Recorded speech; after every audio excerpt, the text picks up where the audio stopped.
back at AWP 2016. This is Book View Now. I'm Rich Foley, and I'm sitting right now with Viet Nguyen, who's written a new book called The Sympathizer, which is not that new actually, but it's been out for a little bit. It continues to drive buzz, earn accolades, awards, great reviews. What a nice time you're having with this book right now. You're very busy. Well, it's nice to be read. Yes. So, you write in solitude and you hope that whatever you are imagining, as idiosyncratic and strange as it might be, might find an audience. So that in itself is obviously a reward. Yeah, the book is called The Sympathizer. Mm-hmm. We should mention, of course, the title. And the title is a big part of this book, obviously.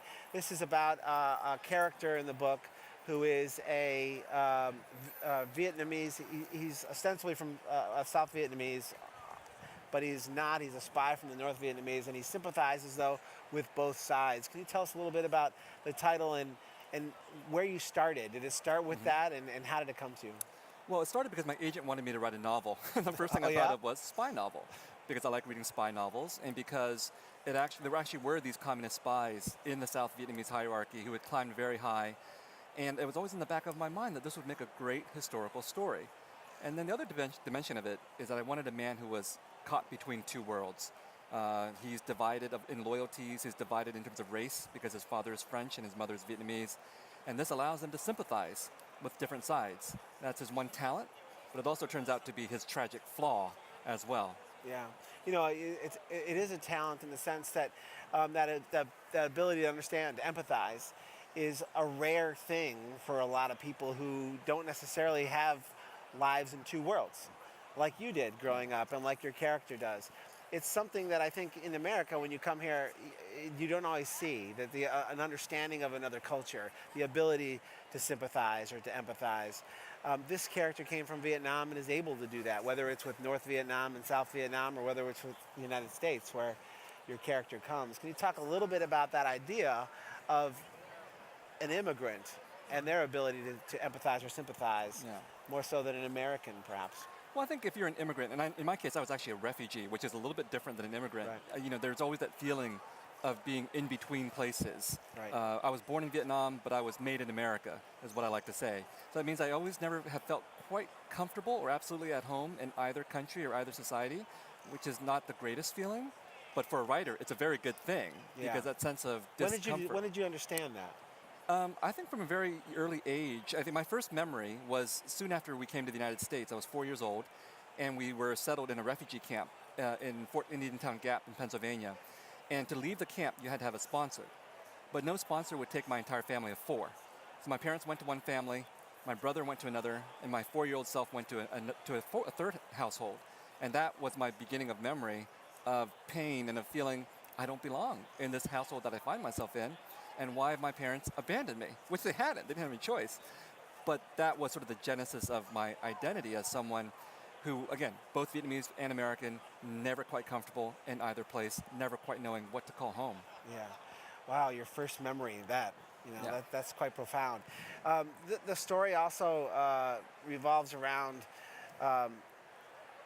your main character having to go back to Vietnam. There's a movie being made, and you skewer sort of it's almost satirical. I mean, it's funny. And there's parts of this novel that I thought were really funny, parts that were tragic. But the part about the movies being made about the Vietnam experience from a very American perspective are very funny in this book. Talk about that and what drew you to it. It felt very Apocalypse Now-ish. Well, it's supposed to be a satire of all kinds of American movies about the Vietnam War, but Apocalypse Now is certainly the genesis, because I remember when I was about 10 years old, I watched it on the VCR, and it was much too young of an age to watch this movie, and it scarred me for life. Because as a good young American boy, I grew up watching a lot of war movies and always cheering for the American soldiers. But then, of course, at a certain moment in Apocalypse Now, the American soldiers kill Vietnamese people. And I was like, this is an impossible situation to be in. Who am I supposed to identify with? And of course, for Vietnamese people in American movies, our major function is to be silent, to be rescued, or to be killed. And so when it came time to write the novel, I couldn't help it. I thought, I am going to take my revenge on Hollywood, take my revenge on Francis Ford Coppola. You had fun with it. I had fun with it. It was a hoot to write that. But in doing the research for that section, I discovered I couldn't even make up stuff about Apocalypse Now that was as strange as what happened in the making of Apocalypse Now. Yeah. You've seen the documentary, I'm sure. Hearts of Darkness. Yeah, so tell me, but there's other movies made about the Vietnam experience, and they're always Rambo, very American. One of the things that you you talk about in the book is the fact that America puts itself in sort of the center of the Vietnam experience, when in fact it was, we were a player, but it wasn't necessarily revolving around the United States. You wouldn't know that if when you come to this country, though. Well, yeah, I think Americans remember this as their war. And obviously 58,000 Americans died during this war, and it's a huge tragedy, huge loss of human life. But for Southeast Asians, we think 3 million Vietnamese people died during this war, and 3 million other Southeast Asians died during this very long, extended conflict. And so it's ironic for us then to be cast as the extras in American movies. And so it's always a struggle to try to get our stories onto center stage, to try to get Americans to understand just the depth and the complexity of what happened to Vietnamese people and other Southeast Asians as well. And the irony for the Americans, I think, is that they don't mind being cast as the villains or the anti-heroes in movies like Apocalypse Now, as long as they're the stars. Right. Right. They're not always the good guys. Yeah, but it's better it's better to be the villain and be the star than to be the faceless extra who's virtuous and good. Right, exactly.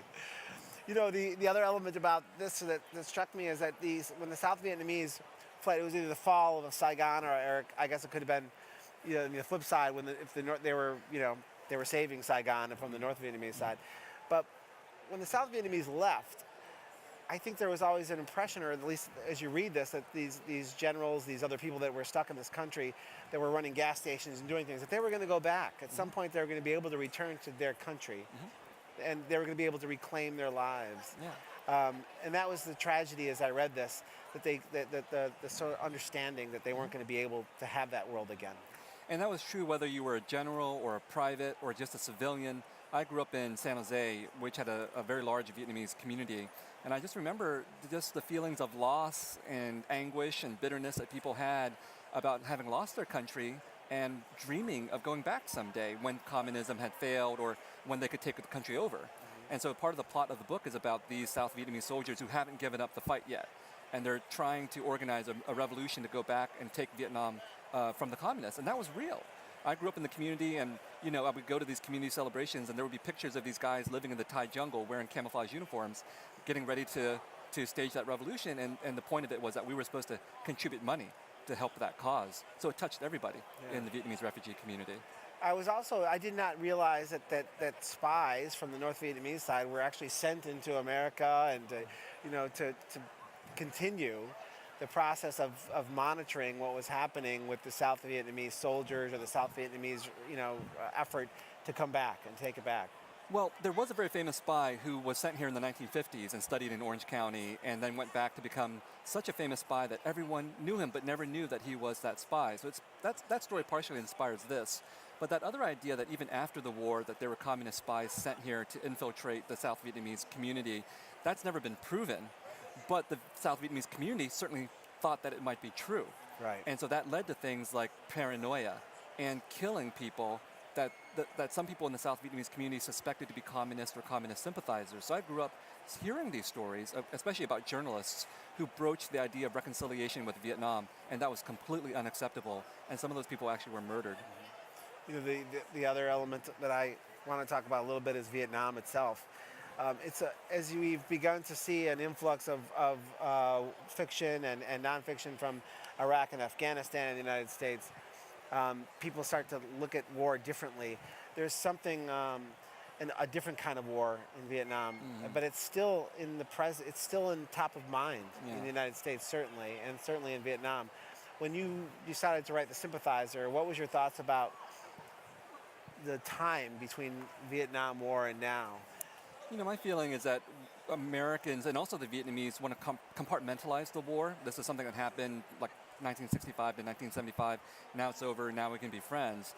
And my point of view, though, is that this was actually part of a much longer history of warfare, at least from the American perspective, that we had been expanding across the Pacific into Asia since 1898. And the Vietnam War was an interruption of that. And ever since then, Americans have been trying really hard to rebuild that inclination to keep on expanding their interests into not just Asia, but the Middle East. And Iraq and Afghanistan are the consequences of that. So when I was writing the novel, I couldn't help but think that many things that I was writing about were actually being repeated in slightly different ways in Iraq and Afghanistan. So, for example, torture was very big on the American mind in the 2000s, right? Still is to some extent. And those policies that were so controversial with Americans, like waterboarding and other kinds of techniques, those were actually developed during the 1950s and implemented in Vietnam. Yeah. And the manual that the CIA wrote, which I talk about in this novel, continued to be very influential in Iraq and Afghanistan.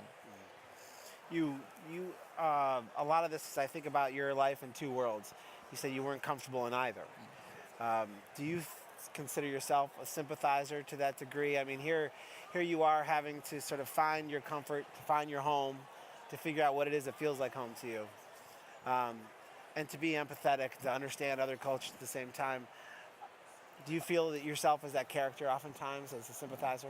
The novel is not autobiographical in any way, which if you've read the novel, you'll take great relief in that, Yeah. except for the sympathizing part. And I really do think that having grown up on the margins of different societies, I always felt the need to listen to people, to hear what they had to say, and sort of, in that sense, eavesdrop on them and on other kinds of conversations. And that's a good skill for a writer, to actually be able to listen to people and to sympathize with them. And for me, it was an outcome of, again, always feeling just never quite at home and wanting to understand what other people's perspectives happen to be. I'd argue that it's a good skill for humans to have, and I hope that Yeah. we all learn it a little bit more. Well, you're an interviewer, so you know the value of asking questions, and maybe you know that most people don't know how to ask questions. Or listen, you know. Yeah. Yeah, both. They're both challenging for all of us. But, Yeah. but listen, the book is amazing. The Sympathizer, everything that's happening to you now is really wonderful. I'm happy for you, and I hope it continues. And thanks so much for joining us on Thanks the very much, Rich, for taking time out to talk with me.